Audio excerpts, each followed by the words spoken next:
Hey guys, what's up? It's Slicey Orange. Before this video starts, I wanted to show a couple of things for you guys. So to start it off, I'm going to be talking a little bit about our Discord server. So if you guys want to hang out with us, join a bunch of cool events that are going to be happening and all sorts of stuff in the community. We're trying our best to keep Pirate101 alive and, well, revive it because we've been returning. And I hope that you guys can return with us and play the game and enjoy it. Link to the Discord is down below. Just a quick little warning about it, it isn't exactly the most PG friendly. It's not there if you are of the weak-hearted, but as long as you are fine with a little bit of banter and you're not too easily offended, it's definitely a great place. You're going to meet a lot of great friends and have some amazing fun. Yeah, that's really it. Link in the description below. Join it. Yeah, just do it. And also, in terms of the gear that we used, I wanted to show you guys my ranked setup. So essentially, the main pet that you're going to be seeing is Queen Holly here. I do want to improve upon this type of pet, but pretty much everything besides the two powers are perfect. So you want an ostrich in the pear tree because it's going to spawn. You want it to have time warp as it's only like self-power. This way there's no RNG about it. It will always time warp if it spawns in early on. And then on top of that, you want it to have elusive and relentless because you want elusive 3 for the late game so you can dodge and limit the amount of times that you get hit by RNG. And then relentless just means that you have relentless 2 so you can full chain. And finally you want scent 3. And scent 3 is so because swashbucklers are just really annoying to deal with. And by using this, you can force them to have to play around it, screw around with it. It's just going to mess them up, and because Scent 3 is so large of a radius on such a small map, it becomes even more impactful. So that's why we have it. In terms of the hat, I use Gladiator's Galet. In terms of the boots, I use the Gladiator's Gators. You're probably wondering why would I use these over other options. The main thing is it gives better stats, right? If we take a look at, I believe there's a Revive hat, yeah. We're giving some strength up and armor, but armor does very little. And on top of that, you know, extra agility means that you're going to get less chained by swashbucklers and less chained by musketeers, which means that, you know, if you do end up in a weird late game situation where you are tied and elusive and you're getting hit by musketeers, there's less likely to chain on you because they're going to hit and you know that unless they're reduced. So this is very helpful, and the extra accuracy and dodge just are key stats in the game, and this is the same for the boots. For the weapon, we use Fall Champion weapon just because it's OP if you have it. For the eye patch, I use Assassin's Strike, and then for Mu Manchu Tower, this is because late game super strikes are OP, and an extra vicious charge means I can use them a little bit more frugally.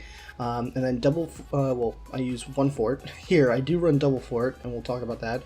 And then one extra revive because I think 2 revives, 2 forts is the meta right now.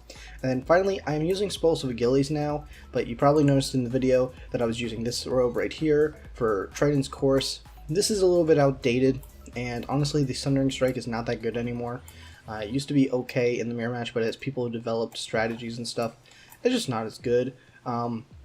Just go Spells of Achilles. I was just testing it out again, and yeah, I pretty much came to the conclusion that you should be going for the second fort. If you guys don't have the fall weapon, you can essentially copy this entire gear setup. The only difference is this charm right here is going to become the Bloody Charm. This eye patch here is going to become the Uncanny one, which I actually don't have. I never farmed for it. And then this weapon right here is going to become the Dreadnought hybrid weapon. And yeah, you're going to have to train stuff differently. I may make a full in-depth guide about how to play Buccaneer in 2020 for both ranked PvP and Spar Chamber in the future. But for now, that's it guys. See ya. Make sure to join the Discord and enjoy the video. Peace!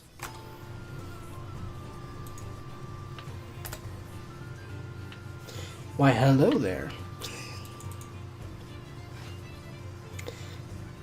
Okay then.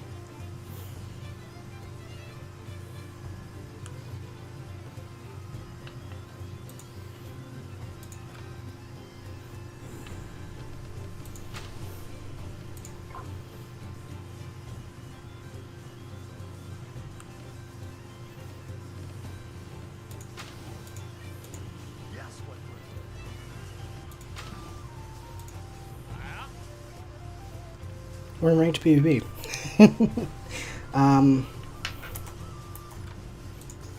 He talked. Oh, he actually has decent gear.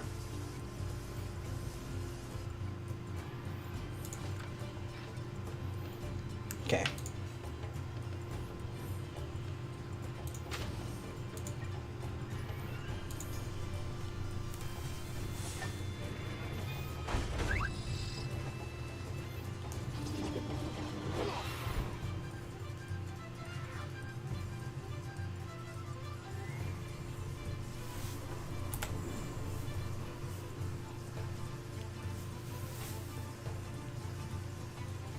I'm not going to be talking too much, guys, even though this is like our first ranked PvP video back, but it is almost 3 a.m. here, so I don't want to be too loud.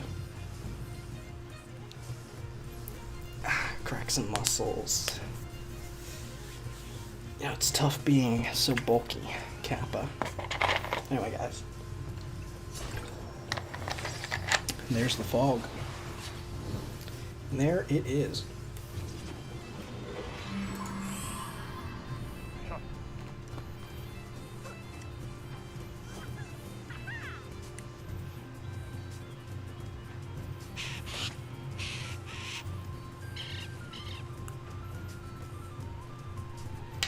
Oh, my pet actually spawned. Has sent 3.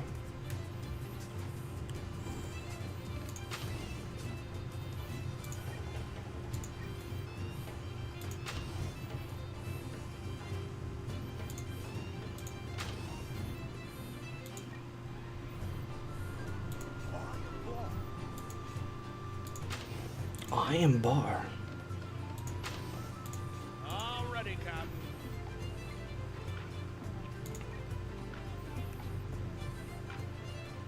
Your orders.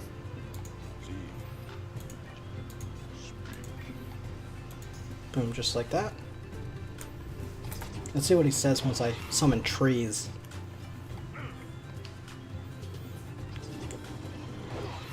Most people don't like it when you summon trees on them, even in ranked.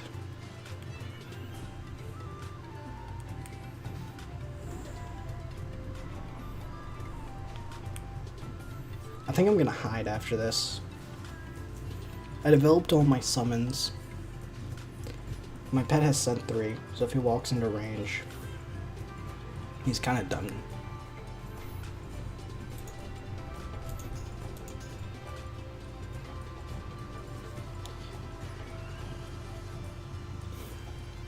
No relent on the pet. Relentless 1 next. How many? 2 forts and absorb. 2 revives. Okay. Noted.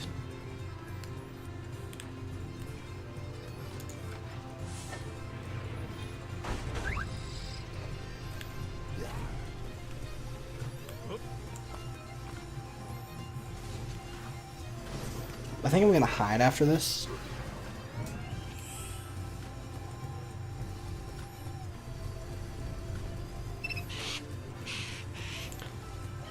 There's time warp, wow. You just realized they just got time warped.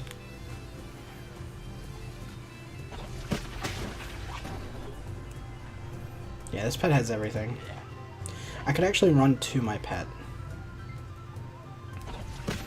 Yeah, I think I should run to my pet, actually. I don't need to fort right now.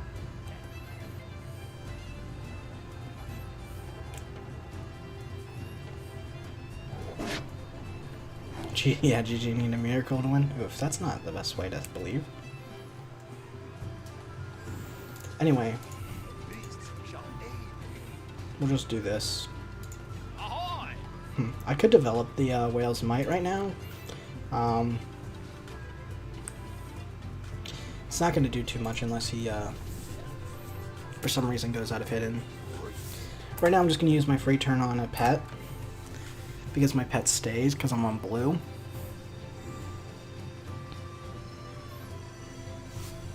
The cool thing is, because the first turn, pets will always use their ability, so Time Warp is so good.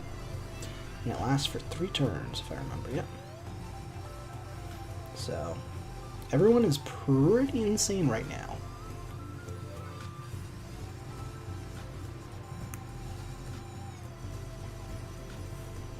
Even these guys are pretty insane. Relentless 2 on him.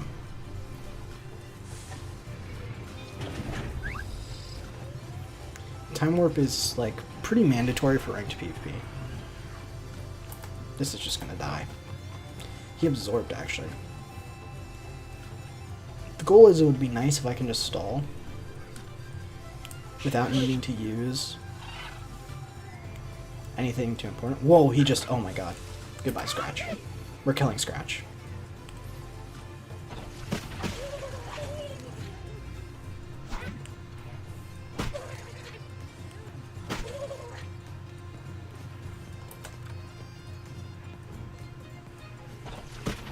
Dead.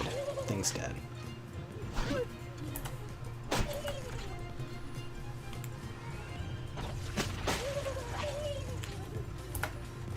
He's lucky this pet didn't run further. Wait, no, this was the furthest the pet could run. Oh, he showed Fan as well. Wow. He is not in a good spot. I can actually walk over and super his Fan, too. Oh my god, dude. We're gonna, like, with Pete because of it. We're gonna try this chorus. Do this.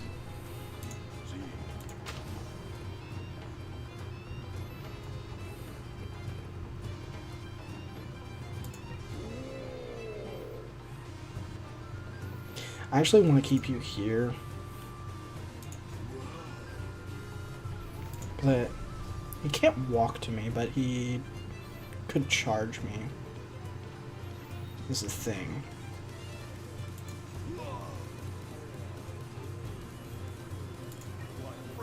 Nah, no, we're fine. We're fine like this. So we'll get Train's course on top of all of it. I actually want to see if he says anything about that. This is pretty insane. This is why Buck is like really good with Bard in ranked.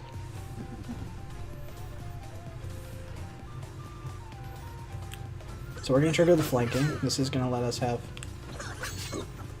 Oh wait, we don't have Vengeance on him. That's bad then. I wasn't supposed to do that.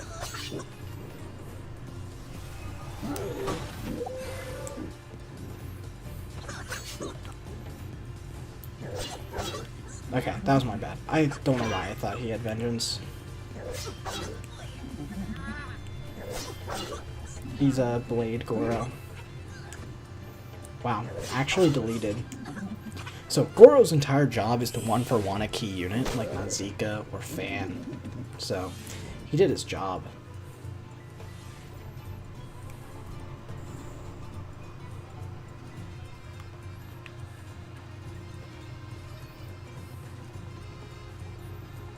To be fair, he has Relentless 5, which is pretty insane if you think about it.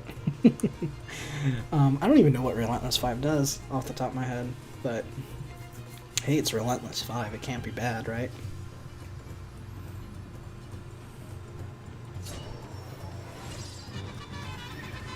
Dude, he can't even reach me. So, and I have I have 37.5% defense right now. He walked into my sent pets. Of course, this is not even going to be a thing. My pet's now going to walk and stop his character's hide, too.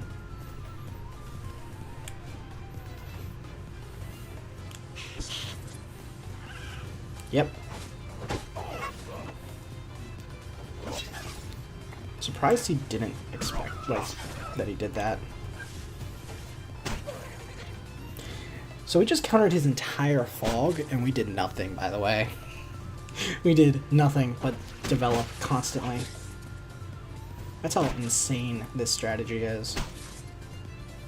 And this right here is why you guys need a Time Warp Sent 3 pet for ranked PvP. Doesn't matter what class you are playing, get it. Get it, get it, get it, get it.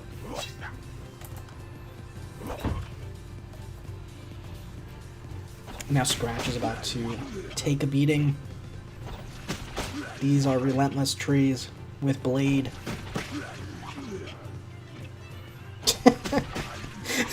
What is this? What is this? This is insane. And they don't even have the movement restriction that they normally do. Like, we were about to kill a Scratch, and we did nothing. We, as the player, did not use a companion. We used 0 things. Heck, our trees only did two hits. Scratch has gotten 0 value, boys. And now they're gonna go on Sabodai.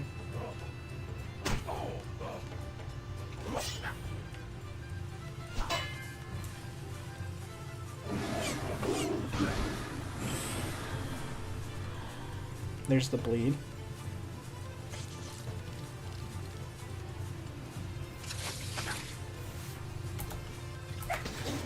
Okay.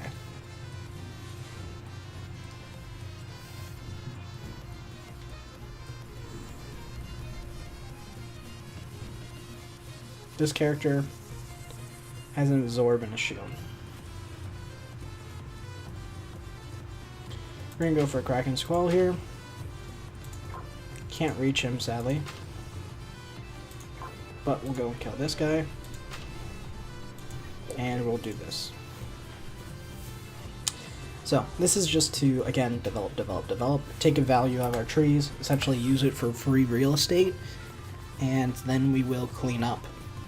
So, this is just to get rid of Scratch. Oh, wow. He actually lived. That's really, really lucky that I missed. That's really lucky. So he actually gets to get a hit off. And I'm pretty sure he has Jobu's Embrace, if I remember. So he's going to be able to heal off all of this right here. And my bar. He's used to, so he's matched us.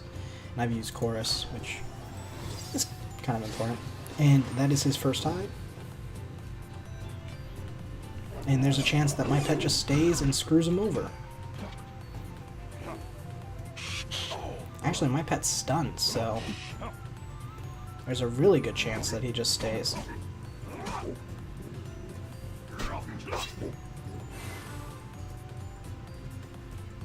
He gets the one, gets the other one. Okay, unlucky. Well, it's fine.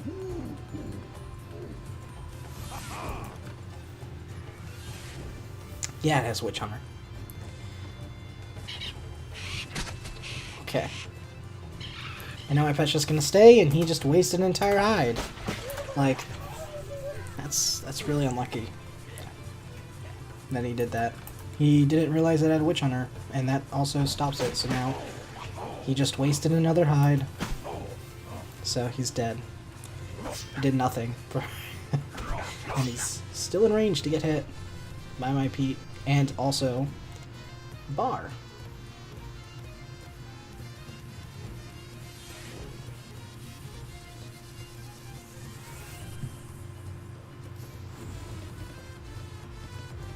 So Leviathan's here. Bring it on. So I'm gonna actually move Pete up here behind these trees and set up for another charge.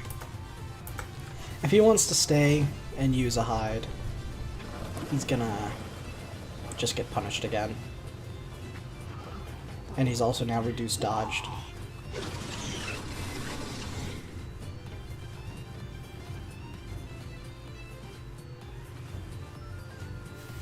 So right now,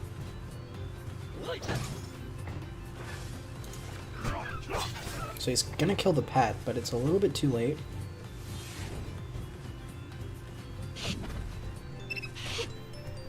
I'm gonna take that hit. Oh, is that enough?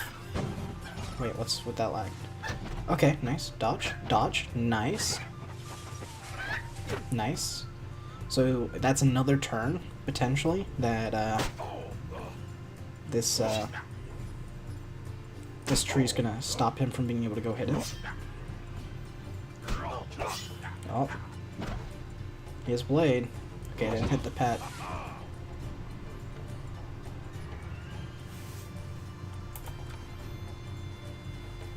Oh. Well, he only had Blade 1 anyway. And boom. That's gonna reduce. No, it's just a Mega. Nice. Okay, so now we can charge him. And we'll do the same here, just because he only has a shield on. Aye, aye, Cap.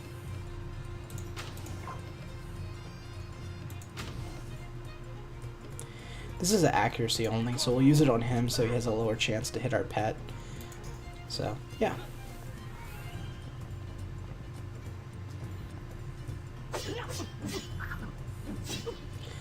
We're essentially just going to be able to break this for free.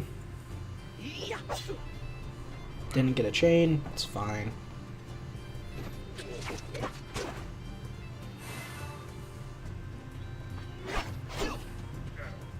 No chain again. That's fine. We're just gonna go for it.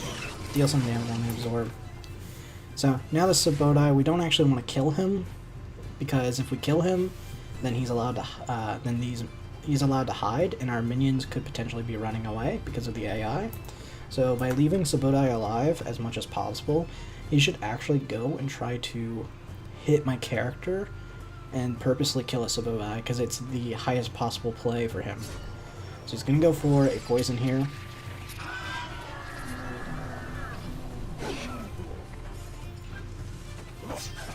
Okay, he actually hit the pet, so the pet's dead. But we get our last turn to hit him for free. And do as much as we can to punish him. And now at this point, Sabodai dying is perfectly fine.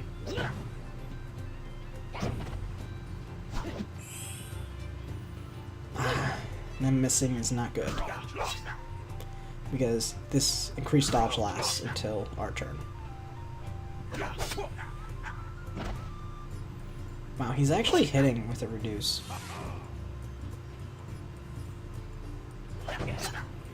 Okay, they're in tide. He should be hitting. I need to actually... Yeah, by the way, never talk when you're in a game. Ah, so it's cancelled out because of the bonus ding.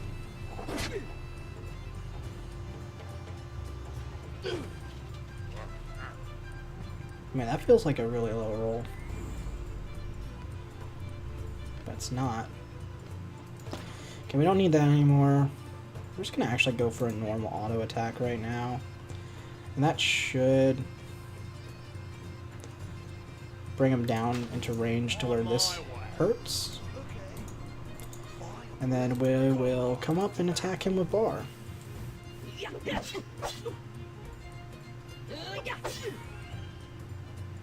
This will now break it.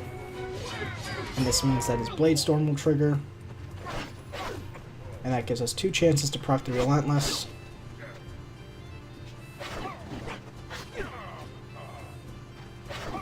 Nice. Bar will get his turn. He should miss now. And now it's just RNG. And he crits, so that's really good for us. So, doesn't matter if he misses. Got a stun too. Okay. So this is pretty good.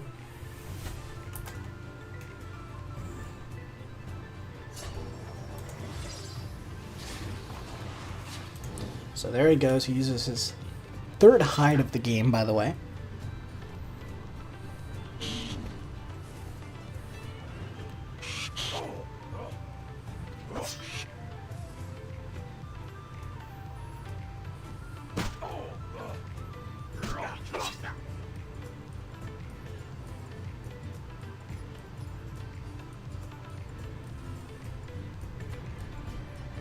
Okay. So, honestly, we can match this hide at this point. It doesn't really matter if we do or don't.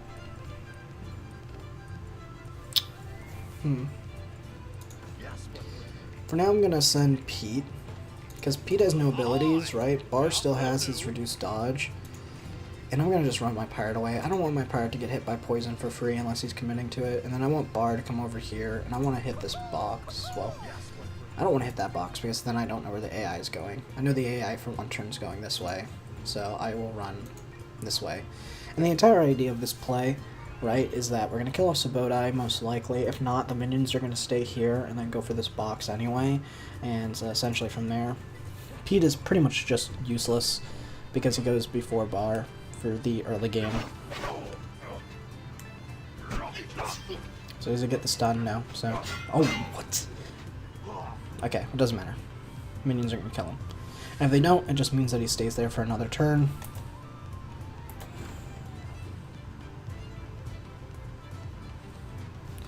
So this play right here is because we still have a shield. If he goes to poison me, he's not poisoning a lot of these trees with it, or anyone else. So there's that. And if he wastes a poison on them, then there's that. And essentially I'll get an extra turn to do whatever I want and hide. Or I may not even need to use my hide. So yeah. He's most likely going to use a fort. And so I could either hide and stall it out or match it with another fort. He's used 2 Walk in Darknesses. That's the second one, plus his Fog. And he currently only runs. So that's his last one, so I could stall him out here, actually, with his hide. And he's just going to hit a minion anyway, if that, I mean, one of my characters anyway.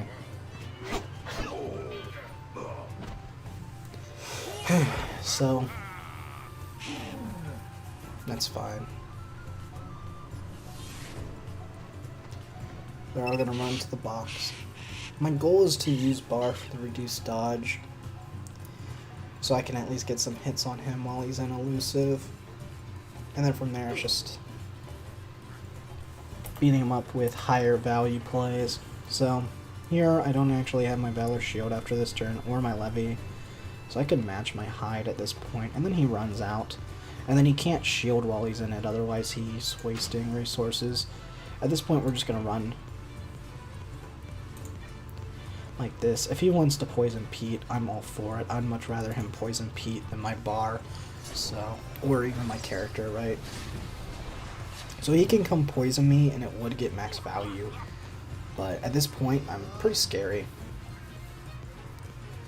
Like, this hide, I know it's useless because it's not giving me any bonus damage, but it gives me priority. And what that means essentially is that I would be able to be the one who gets to decide what's happening, right? You never want to be the first one to hide when the enemy has a hide. But now I have a hide over him, and this is his last long-term hide, which means that at this point I've essentially neutralized all his hides in the game.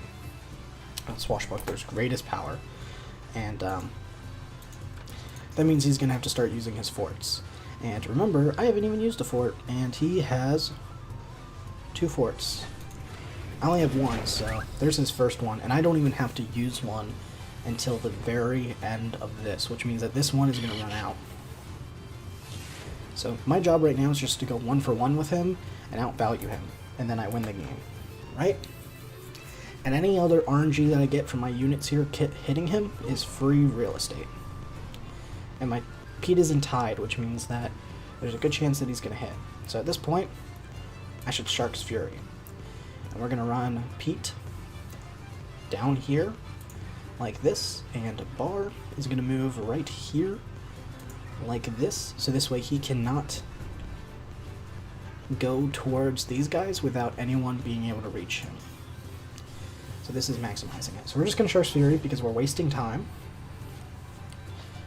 Like, this is... we could have honestly just passed into this move as well, but I think getting the Shark's Furies up means that if he decides to preemptively go out of his hide, he's done for.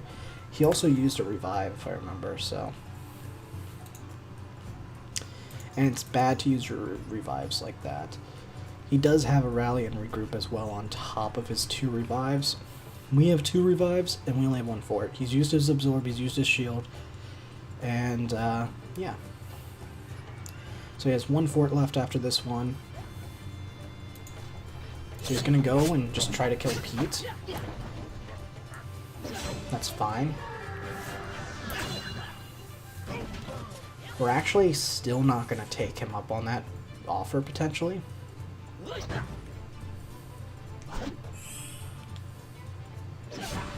We're actually going to let him kill these trees off here before we do anything at bar. I don't want to use bar's ability right now, because it's just not worth it while we're not doing anything with it. I would be much better off taking the trade with him where he starts it off on my bar. So He has no more hides. Now I could heal here as well, because I'm going to use my fort right at the last turn of my hide. That's this turn and next turn. So this way, essentially what I want to do right now is I want to hide Bar behind me like this, because he has no more hides, and if he does use his last hide, then he's really, really, really screwed, right? And right now I just want to force him. Like, I don't want him to hit my Bar. I want him to be hitting these trees, because essentially his these trees right now are dead weight. They're actually hurting me. So at this point, we're just playing the game where any damage they get on him is free for us, and he's going to kill them anyway. And they hurt us if they are the ones to start the chains. So essentially, we're just making it so Bar can't get hit, and we're timing him out. There's no reason for us to attack. He's going to use a Rouse. It's fine. He knows he doesn't have to start the chain.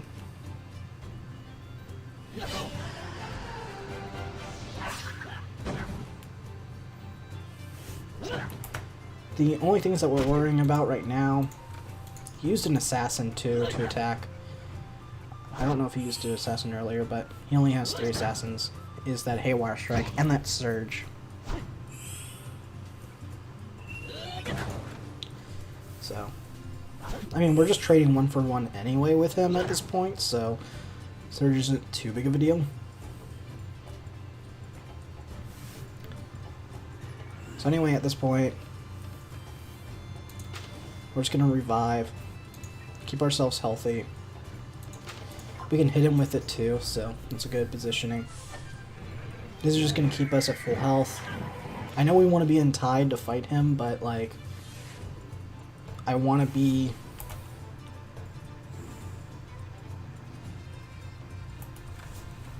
as healthy as possible right now.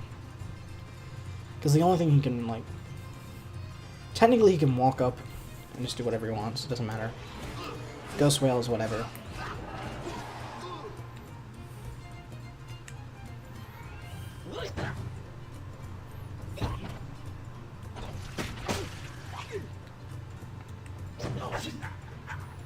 It's actually good that he didn't get off the attack.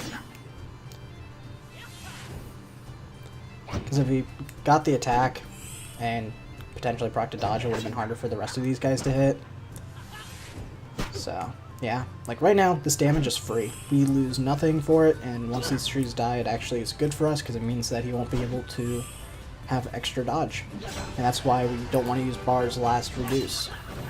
That's just, thinking ahead, boys. Thinking ahead. Oh, and ladies. I am not sexist, I swear to God. Unless you don't believe God. In that case, not God.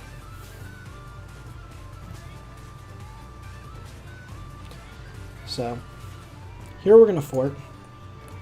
This is our only fort. If he goes for me, well, I have nothing, so he will go for me. So I should fort. I mean, I could run. I could run for a turn. 1, 2, 3, 4, 5, 6, 7. Nice. So let's run for a turn. Essentially means that we gain +1 turn on our fort by doing this.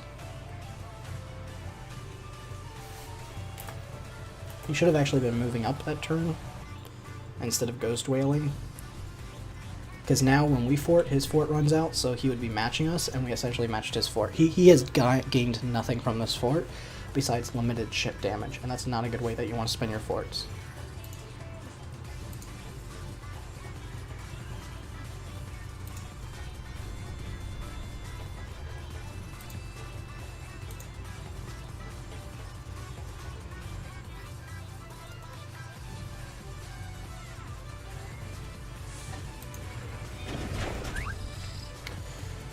What did he just do?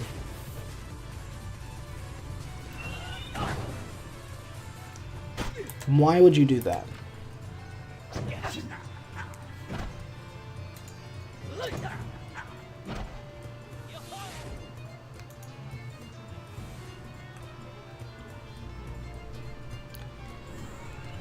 I can just pass. I'll move Bar here. 1, 2.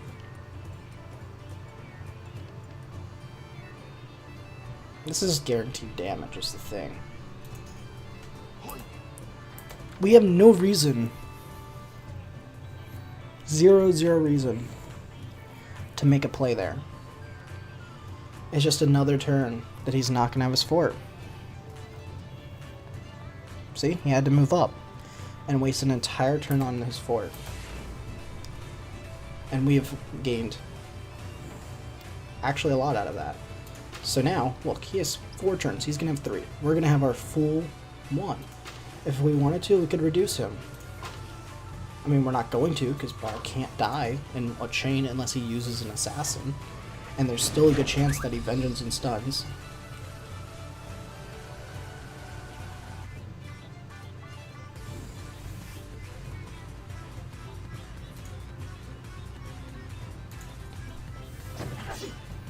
Oh, he actually went for it.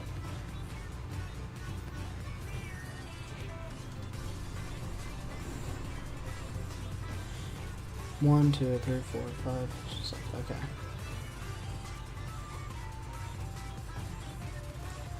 So, he used his Purge there. We're gonna actually discard this at this point, and we're gonna walk in shadows. Okay. We're gonna play with fire here.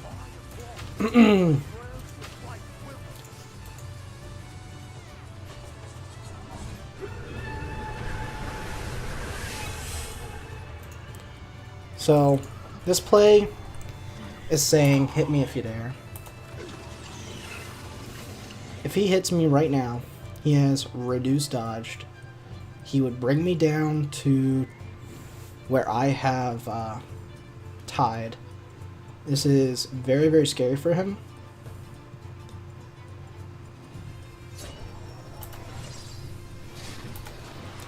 Yeah, and there we go. So that was a huge risk, potentially, but I think it's the best play. Because we need to look for a Kraken Slam.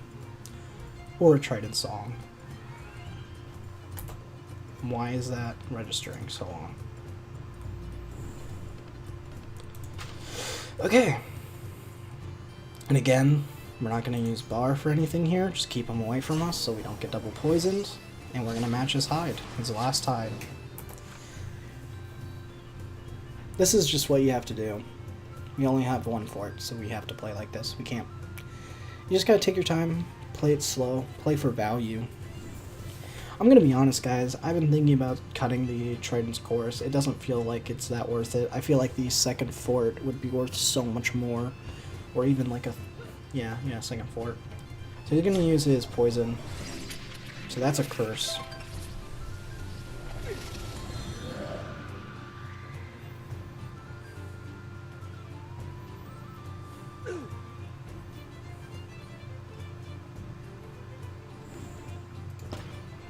So we're going to do that. We're going to run right. We're actually going to run away.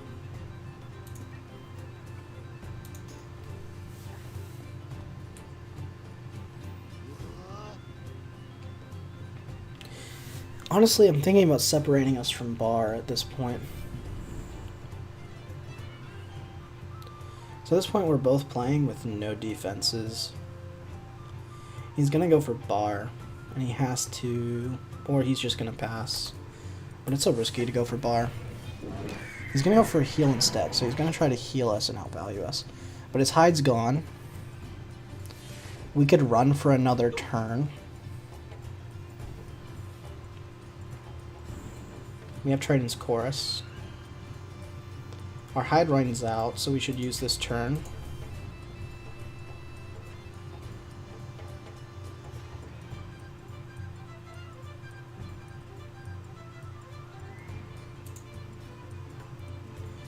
And we'll just run away from him. There's no point to hit him. Actually, we could have. It would have kept him there potentially for an entire turn.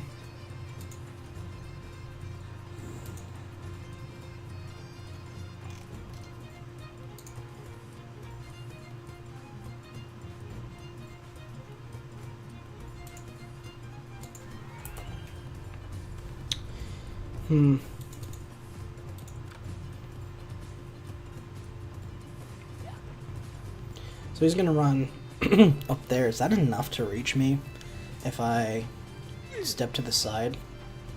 That's what I'm always thinking, guys. I'm always thinking, like, can he reach me? Because that's another turn. So if he goes diagonal, 1, 2, 1, 2, 3, 4, 5. Okay, so he can always reach me here. So we play that. We're gonna move up bar right here and start chasing him with bar. Now, the reason why we do this is so if he goes for me, I can reach him. But the idea is that we want to be able to say, hey, you have to move back. Now, if you move back, that's another turn that we don't have to do very much. Because I'm looking for my Kraken's Lamnet before I go in. He has no more hinds, so at this point, as soon as we can start pressuring him, we win the game. He has used both his revives. He has one revive and a regroup and a rouse. We still have a revive, but we can't use it until we have this shroud off, so we have to play around that, because if we get into dangerous territory, we could lose. He's going to run, potentially. And now we can run for a turn. And once this curse is over, we're in a great spot. And it's actually good if this brings us down to tied and we get a Kraken's Lamnet here.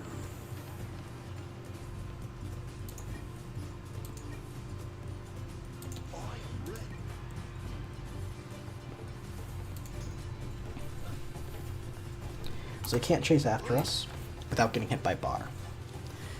Really, really important that you set this stuff up and put them into a lose-lose situation.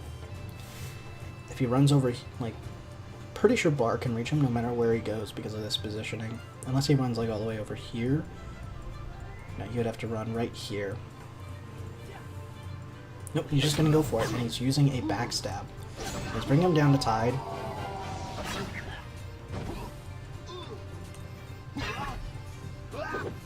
It would be nice if he gets a stun. Nice.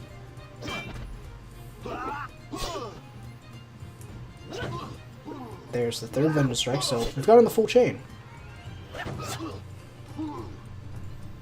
Nice, that's actually really good for us. So there's the tide. Elusive is going to wear off. I mean, the curse is going to wear off. And we could actually maybe go for the kill here. It's risky. It's actually pretty risky to go for it right now. Actually, no. This is free. It's free real estate, boys. Nice, GG. And that's going to trigger Blade Storm, which is going to kill. So there it is, guys. That is how you play a really, really long match in Ranked as Swashbuckler.